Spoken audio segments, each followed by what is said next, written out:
Hi, my name is Kanayo Olisa Metuh, and I'm here to talk about adversity being the mother of invention. Encountering adversity every now and again is as sure as the sun rising in the east. They say you're either going through a season of adversity, coming out of such season, or right on the edge of the precipice. Whatever the case, adversity seems to have some sort of axis that man orbits. They also say that for every rule there's an exception, and I wish I could tell you today that my life is the exception to the rule of adversity, but unfortunately I can't. I'd always considered my life really nice and simple. I had a beautiful life with four children and my husband, and we loved doing the things that most families like doing, going out for meals, watching movies, traveling, just generally bonding over the big and the small things. I also had a really small but amazing group of friends, and I loved socializing with them. Again, going out for meals or traveling even to celebrate milestone birthdays. I was, however, an incredibly private person, and so even within my circle of friends, there were very few people that knew stuff about me that I couldn't put on a notice board. I was also incredibly shy, and this will come as a surprise to most because I masked it very well. And as a result, I didn't like any form of undue attention on myself. My friends had organized surprise birthday dinners for me and some that I had prior knowledge of. And while they were really nice, I wouldn't exactly say I really enjoyed myself only because I was the center of attention. My husband would call me an agony aunt because I spent quite a bit of time talking with people, talking through, talking with people, talking over issues with people. And I must have been doing something right because I seem to be in that situation a lot with both friends and family alike. And anytime I was talking to people about their issues, I imagined that I was on a talk show. Specifically, I used to imagine I was on a talk show with Oprah, just talking to random people and helping them unpick their issues until they got what Oprah would call an aha moment. I also used to imagine speaking in a room filled with women. I imagine speaking in a room filled with young adults. I imagine speaking in a room filled with underserved women and their children. I imagine speaking in big rooms and I imagine speaking in small rooms. But all I ever did was imagine. I never went from the realm of imagining to the realm where I actually did because I didn't think I had what it took. And while I was busy imagining, unbeknown to me, my life was at the edge of a major disaster. And on the 6th of January 2016, I woke up and my life had changed forever. My life as I knew it had changed. It came crashing down so hard. It crashed like it was on a vendetta of sorts. And the worst part was not even the crash. The worst part was the fact that they crashed in the full glare of the public. And I had no hiding place. And so, in an instant, I went from this really private person to this person who was being dissected at dinner tables.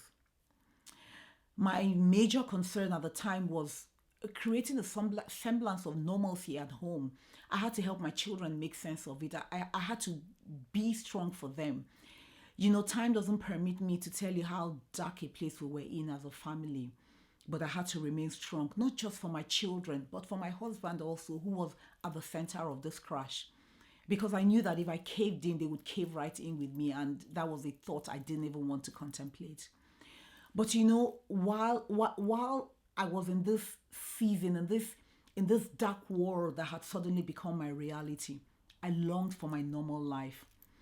I longed for our annual vacations. I imagined my husband and I going to visit the children in the schools in school, and just generally exploring the cities where their schools were.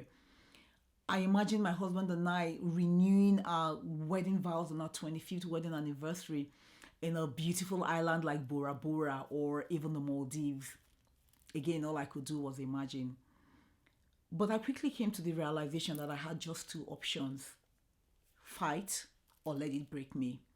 And that whichever option I picked, it came with a lot of pain. But while the pain for fighting weighed ounces, the pain for letting it break me weighed stones. And I picked my pain. I decided to fight. And I knew that it was a Herculean task, one that I didn't even have the strength to carry out. But being the woman of faith that I am, I prayed to God and asked for strength, and He strengthened me. And it was a long and onerous journey, one that started in my mind.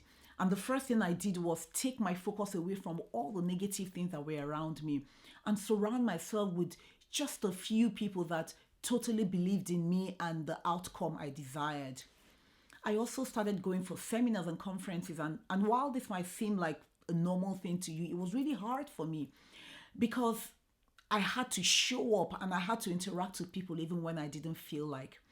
But the more I did it, the easier it became.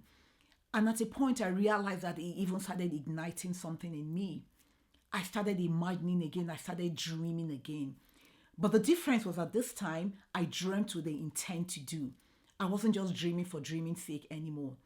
I started imagining what it would be like for my life to actually be a signpost of the fact that your adversity could actually lead you to your purpose. I imagined what it would be like for me to model before my children the things I've previously spoken to them about. I imagined, how my actions would speak to them in a way that my words could never. But I was terrified. I was very terrified. But I decided I was going to do it afraid. I was that resolute. Because I figured that if I survived all the negative attention I got, surely getting attention for doing something good was not that bad. But while being resolute was very good, it wasn't enough to break the shackles that I had allowed fear put on me. You know, it was I knew that it was something I really wanted to do, but I wasn't even sure what the first step it was, what the first step I needed was to go from the place I was to the place I wanted to be. Eventually, I decided that what I needed to do was get myself a coach, and out I went and got myself a coach. And I didn't realize what I was getting myself into. She stretched me. Boy, she stretched me out of my comfort zone. She stretched me in a way that I didn't even know was possible. And one of the uncomfortable things she asked me to do was do a 21-day back-to-back IG live sessions. And I remember saying to her, who would I be talking to? And she said they'd come. And I said, what would I talk about? And she said, you have a powerful story. And as much as I tried, she wouldn't back down. And eventually we agreed on a 5-day blitz as opposed to 21 days. And I'm sure you think 5 days is a good deal, right? But in the headspace I was at the time, even a day was a day too many for me. But I did it. And the feedback started coming in. I talked about my journey and how I'd eventually decided to show up after 50 years of doing nothing but imagining. And I got DMs from people that were so excited and said it was the wake-up call they needed to begin to do the things that they had previously not been able to do. I talked about the danger of allowing an official tenured role define who you are, which is something that is very, very normal, very prevalent in my native Nigerian country. And I got a DM from a very influential man who thanked me for saving him from himself, he said. I also talked about men as victims of domestic abuse, and that just opened the floodgates of DMs. And one that particularly stood out for me was a young man who thanked me and said I was saving more lives than Superman, he said. I also got a voice note from a lady who said after watching the episode, she had learned to do better in her marriage. And I was like, wow, I was actually making a difference. And I wasn't even on stage with Oprah yet.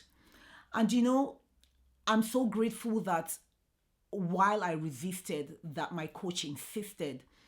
Because today I have actually gone on to have a weekly show on Instagram where we talk about, it's called Rivali with Kanayo. We talk about different issues that people grapple with and how other people that have grappled with it surmounted those issues. And today I'm also here talking to you beautiful people, something that in the past would have only been in the realm of my imagination. If